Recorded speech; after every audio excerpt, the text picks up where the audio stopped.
అందరికీ నమస్కారం. చాలా సంతోషంగా ఉంది. రారండోయ్ వేడుక చూద్దాం త్వరలో మీ ముందుకు రాబోతుంది. షూటింగ్ స్టేజ్ ఆల్మోస్ట్ ఈ మంత్ ఎండ్‌కి కంప్లీట్‌గా ఫినిష్ అయిపోద్ది.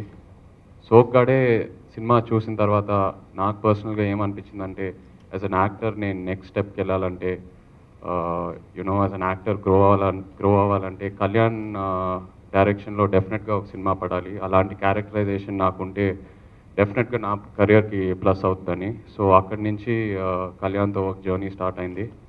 అండ్ కళ్యాణ్ ఈ స్క్రిప్ట్‌కి ఇచ్చిన డెడికేషన్ అయినా, నాని స్క్రిప్ట్ మీద చూపించిన కాన్ఫిడెన్స్ అయినా, ఇప్పుడు ఒక 75 డేస్ షూట్ చేశాం. ఇదంతా చూసాక డెఫినెట్‌గా నేను ఇప్పుడు కాన్ఫిడెంట్‌గా చెప్పగలుగుతున్నాను. ఈ సినిమా నా కెరియర్‌కి యాజ్ ఎన్ యాక్టర్ చాలా బాగా హెల్ప్ అవుతుంది. So thank you Kalyan for this. And also ఇంతమంది సీనియర్ ఆర్టిస్ట్‌తో పనిచేయటం it's first for me. So JB sir, Sampath sir, Rakul, everyone, you all support me tremendously through this film. Thank you all very much.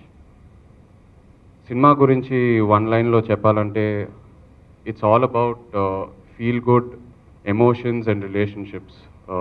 మన తెలుగు ఆడియన్స్కి అదే maximum prefer చేస్తారు.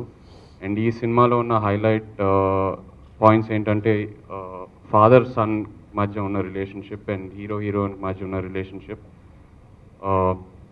This will be the highlight of the film and డెఫినెట్గా everyone will come out with a very very positive feel good feeling. So ఒక మంచి release అవకాశం దొరికింది సినిమాకి మే ఎండ్కి. మీరందరూ సోగ్గాడేకి ఎలా సపోర్ట్ చేశారో నాకు తెలుసు. With good word of mouth and also lifted up the film. అదే సపోర్ట్ ఈ సినిమాకి కూడా కావాలని కోరుకుంటున్నాను. Thank you all very much.